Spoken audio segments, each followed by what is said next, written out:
కాలభైరవి మానవుల మాటలపై నియంత్రణ కలిగి ఉండడం వల్ల స్పర్శ లేదా స్పర్శకు దేవతగా ఆమెను గుర్తించాలి. ఆమె యుద్ధాలకు దేవత మరియు ఆమె అనుచరులచే విస్తృతమైన ఆరాధనను ఇష్టపడుతుంది కూడా భక్తుల చేత. భారతీయ పురాణాలు మరియు వేద కథల్లో స్త్రీ శక్తి అయిన శక్తి జీవితం వర్ధిల్లుతున్న ప్రపంచాన్ని సృష్టించాలని కోరుకుంది.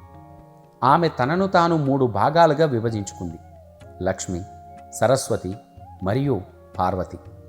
లక్ష్మీదేవి సంపద మరియు ఐశ్వర్యాన్ని జాగ్రత్తగా చూసుకుంటుంది.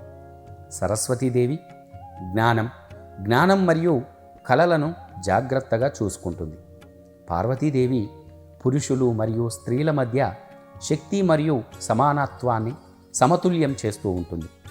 ఆమె తన 10 మహావిద్య లేదా 10 తాంత్రిక దేవత అవతారాలలో శక్తిని మరియు ఆ దుర్వినియోగం చేసేవారిని నాశనం చేస్తూ ఉంటుంది కాలభైరవి.